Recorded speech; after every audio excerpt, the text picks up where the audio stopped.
दोस्तों, अगर आप ट्रेडिंग में एक्सपर्ट बनना चाहते हैं तो आपको कैंडलस्टिक पैटर्न्स पता होना जरूरी है। और जब आपको पता होगा कि इस टाइप की कैंडल बनने के बाद शेयर की प्राइस ऊपर जाती है और इस टाइप की कैंडल बनने के बाद शेयर की प्राइस नीचे आती है, तो सोचिए इस नॉलेज का यूज करके आप कितना पैसा कमा सकते हैं। इसलिए इस एक वीडियो में मैं आपको 6 कैंडलस्टिक पैटर्न्स बताने जा रहा हूँ, जिनका यूज करके आप पता लगा सकते हैं कि शेयर की प्राइस ऊपर जाएगी या नीचे। तो अपने रिस्क पर करें और इन्वेस्ट करने से पहले खुद भी रिसर्च जरूर कर लें। और चाहे आपको लाइफ में कितना भी भरोसा हो, कभी भी लोन लेकर इन्वेस्टमेंट या ट्रेडिंग ना करें। इन्वेस्टमेंट या ट्रेडिंग करते हैं तो अपने रिस्क पर करें और इन्वेस्ट करने से पहले खुद भी रिसर्च जरूर कर लें। और चाहे आपको लाइफ में कितना भी भरोसा हो, कभी भी लोन लेकर इन्वेस्टमेंट या ट्रेडिंग ना करें, क्योंकि सब बहुत बड़ी मुसीबतें पड़ सकते हैं। चलिए दोस्तों, अब उन सभी इंपॉर्टेंट कैंडलस्टिक पैटर्न्स को समझते हैं। सो दोस्तों, इस वीडियो में हम जिन भी कैंडलस्टिक पैटर्न्स के बारे में बात करने जा रहे हैं, उन सभी कैंडलस्टिक पैटर्न्स का नाम आपको भी स्क्रीन पे नजर आ रहा होगा। इसमें हमारा जो फर्स्ट नंबर का कैंडलस्टिक पैटर्न है, उसका नाम है हैमर कैंडलस्टिक पैटर्न।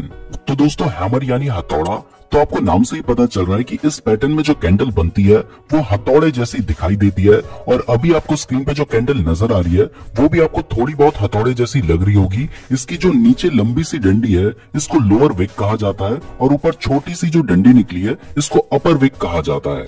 अब मैं आपको 4 ऐसी कंडीशंस बताऊंगा, जिन कंडीशन से आप आइडेंटिफाई कर सकते हैं कि ये कैंडल हैमर कैंडल है या फिर नहीं। सो दोस्तों, हैमर कैंडल को आइडेंटिफाई करने के लिए ये 4 कंडीशंस होना बहुत ज्यादा जरूरी है।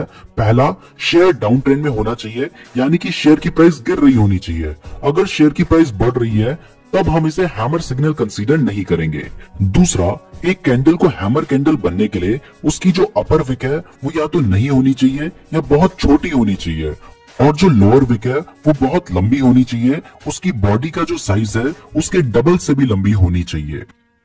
तो अभी आपको स्क्रीन पे जो कैंडल नजर आ रही है, इसकी जो अपर विक है वो बहुत छोटी है और जो लोअर विक है वो बहुत लंबी है, इसलिए ये एक हैमर कैंडल है। तीसरा, हैमर कैंडल ग्रीन भी हो सकती है और रेड भी हो सकती है, लेकिन अगर कैंडल ग्रीन है तो वो ज्यादा पॉजिटिव मानी जाती है, बट अगर रेड कैंडल भी है तो उसे भी हम हैमर ही कंसीडर करेंगे। और फोर्थ कंडीशन है कि हैमर कैंडल बनने के बाद जो उसकी नेक्स्ट कैंडल बनती है वो हैमर कैंडल से ऊपर बननी चाहिए, तभी हम उसे हैमर सिग्नल कंसीडर करेंगे। अगर वो उसके नीचे बनती है तो फिर हम उसे हैमर सिग्नल कंसीडर नहीं करेंगे।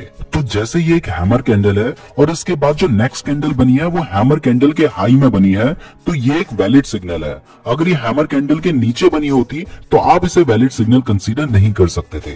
तो दोस्तों, अगर ये चारों कंडीशंस फुलफिल होती हैं तो इसका मतलब है कि यहाँ से मार्केट ट्रेंड चेंज कर सकता है। अभी तक शेयर की प्राइस नीचे गिर रही थी, यहाँ से ऊपर उठ सकती है, तो ये एक बुलिश सिग्नल है और आप यहाँ पर बाय कर सकते हैं।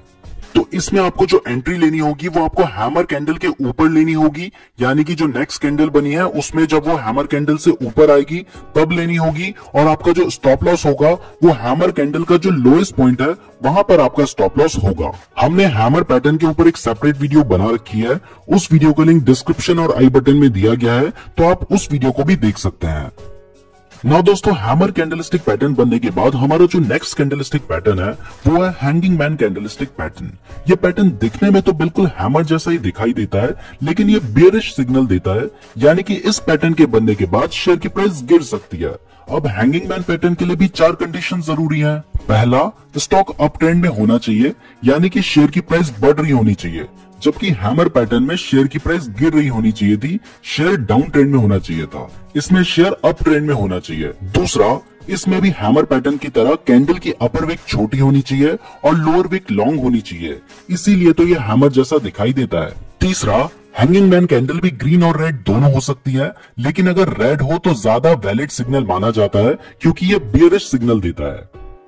और चौथा, हैंगिंग मैन कैंडल बनने के बाद जो नेक्स्ट कैंडल है वो हैंगिंग मैन कैंडल के नीचे बननी चाहिए।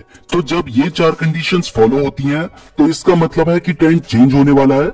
अभी तक शेयर की प्राइस बढ़ रही थी, अब नीचे गिर सकती है, तो ये एक बियरिश सिग्नल है और यहाँ पर आप शॉर्ट सेल कर सकते हैं। इसमें आपकी एंट्री जो नेक्स्ट कैंडल नीचे बनी है उसमें होगी, और आपका स्टॉप लॉस, क्योंकि आप शॉर्ट सेल कर रहे हैं, तो हैंगिंग मैन कैंडल के हाईएस्ट पॉइंट पर होगा।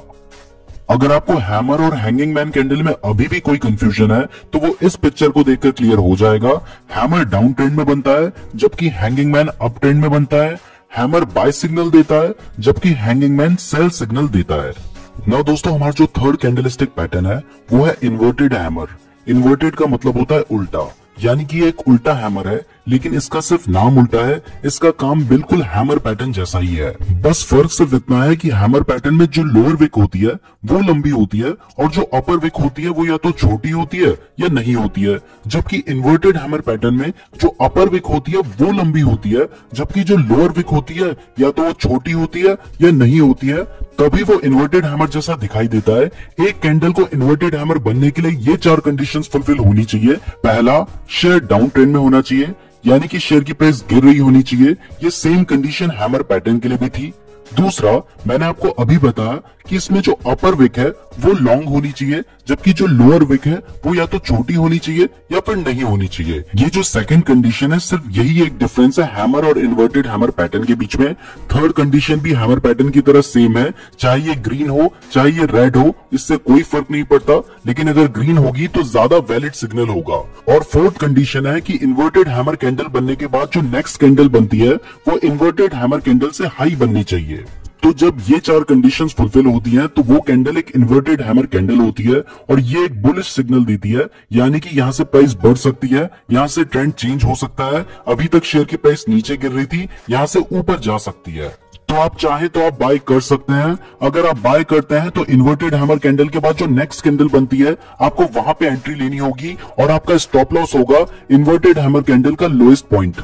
ना दोस्तों, हमारी जो 4th नंबर की कैंडल है इसका नाम है शूटिंग स्टार। ये दिखने में बिल्कुल इन्वर्टेड हैमर जैसे ही दिखाई देती है, बस फर्क सिर्फ इतना होता है कि ये अप ट्रेंड में बनती है और बियरिश सिग्नल देती है, जबकि इन्वर्टेड हैमर डाउन ट्रेंड में बनती है और बुलिश सिग्नल देती है। तो दोस्तों, शूटिंग स्टार के लिए भी 4 कंडीशंस फुलफिल होना बहुत ज्यादा जरूरी है। पहला, स्टॉक अप ट्रेंड में होना चाहिए, यानी कि शेयर की प्राइस बढ़ रही होनी चाहिए, उसके बाद शूटिंग स्टार कैंडल बने। जबकि इन्वर्टेड हैमर में शेयर की प्राइस गिर रही होनी चाहिए थी और स्टॉक डाउन ट्रेंड में होना चाहिए था। दूसरा, शूटिंग स्टार में जो अपर विक है वो लॉन्ग होनी चाहिए और जो लोअर विक है वो शॉर्ट होनी चाहिए, बिल्कुल इन्वर्टेड हैमर की तरह। तीसरा, शूटिंग स्टार कैंडल ग्रीन भी हो सकती है, रेड भी हो सकती है, लेकिन अगर रेड हो तो ज्यादा वैलिड सिग्नल माना जाता है क्योंकि ये एक बियरिश सिग्नल दे रहा है। और चौथा, शूटिंग स्टार कैंडल बनने के बाद जो नेक्स्ट कैंडल बनती है वो शूटिंग स्टार कैंडल से नीचे बननी चाहिए, तभी हम कंफर्म हो सकते हैं कि इसके बाद शेयर की प्राइस नीचे गिर सकती है। तो दोस्तों, अगर ये चारों कंडीशन फुलफिल होती हैं तो आप शेयर को बेच सकते हैं या फिर शॉर्ट सेल कर सकते हैं, क्योंकि ये एक बियरिश सिग्नल देता है और इससे पता चलता है कि इसके बाद शेयर की प्राइस नीचे गिर सकती है। अगर आप शॉर्ट सेल करते हैं तो शूटिंग स्टार कैंडल के बाद जो नेक्स्ट कैंडल बनेगी आपने वहां पे एंट्री लेनी होगी और आपका स्टॉप लॉस होगा शूटिंग स्टार कैंडल का जो हाईएस्ट पॉइंट है वहां पर। ना दोस्तों, हमारा जो 5th कैंडलस्टिक पैटर्न है वो है बुलिश एनगल्फिंग। इसके नाम से ही पता चल रहा है कि ये बुलिश सिग्नल देती है। तो जब भी कभी मार्केट डाउन ट्रेंड में होता है और डाउन ट्रेंड में एक ऐसी रेड कैंडल बनती है और उस रेड कैंडल के बाद एक ऐसी ग्रीन कैंडल बनती है जो कि फर्स्ट रेड कैंडल को पूरा एनगल्फ कर लेती है, यानी कि कवर कर लेती है, तो ये होता है बुलिश एनगल्फिंग। इसमें हमारी जो सेकंड ग्रीन कैंडल है वो फर्स्ट कैंडल के नीचे ओपन होती है और फर्स्ट कैंडल के ऊपर क्लोज होती है, तभी ये फर्स्ट कैंडल को पूरा कवर करेगी। तो जब भी कभी इस तरीके का पैटर्न बनता है तो इसे बुलिश एनगल्फिंग कहते हैं और इसका मतलब होता है कि यहां से शेयर की प्राइस बढ़ सकती है, तो आप यहां पे बाय कर सकते हैं, पोजीशन ले सकते हैं।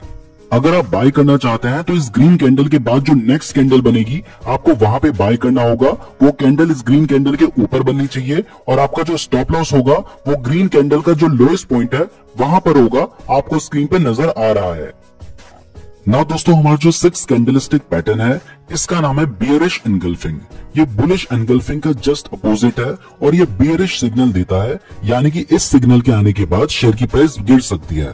तो दोस्तों, जब भी कभी शेयर अप ट्रेंड पे चल रहा होता है, यानी कि शेयर की प्राइस बढ़ रही होती है और उसके बाद अगर एक ग्रीन कैंडल आती है और उस ग्रीन कैंडल के बाद एक रेड कैंडल आती है जो कि उस ग्रीन कैंडल को पूरा कवर कर लेती है, यानी कि एनगल्फ कर लेती है, तो इस पैटर्न को बियरिश एनगल्फिंग कहते हैं। तो जैसे अभी आपको स्क्रीन पे 2 कैंडल नजर आ रही है, हमारी जो ग्रीन कैंडल है उसको रेड कैंडल ने पूरा कवर कर लिया है और जो रेड कैंडल की ओपनिंग प्राइस है वो ग्रीन कैंडल से ऊपर है और जो क्लोजिंग प्राइस है वो ग्रीन कैंडल से नीचे है, तभी वो उस ग्रीन कैंडल को पूरा एनगल्फ कर ले रही है, यानी कि कवर कर ले रही है। तो जब भी कभी इस टाइप का पैटर्न बनता है तो इसे बियरिश एनगल्फिंग कहते हैं और इसके बाद शेयर की प्राइस गिर सकती है। तो दोस्तों अगर आप चाहें तो आप यहाँ पे शॉर्ट सेल कर सकते हैं। अगर आप शॉर्ट सेल करते हैं तो इस बेयरिश कैंडल के बाद जो नेक्स्ट कैंडल उसके नीचे बनेगी आपको उसमें एंट्री लेनी होगी, और जो ग्रीन कैंडल का हाईएस्ट पॉइंट होगा वो आपका स्टॉप लॉस होगा, आपको स्क्रीन पे नजर आ रहा है। तो दोस्तों ये थे वो 6 कैंडलस्टिक पैटर्न्स जिनका यूज करके आप पता कर सकते हैं कि शेयर की प्राइस ऊपर जाएगी या नीचे। इसके अलावा भी बहुत सारे कैंडलस्टिक पैटर्न्स हैं, जैसे कि piercing line, dark cloud cover, bullish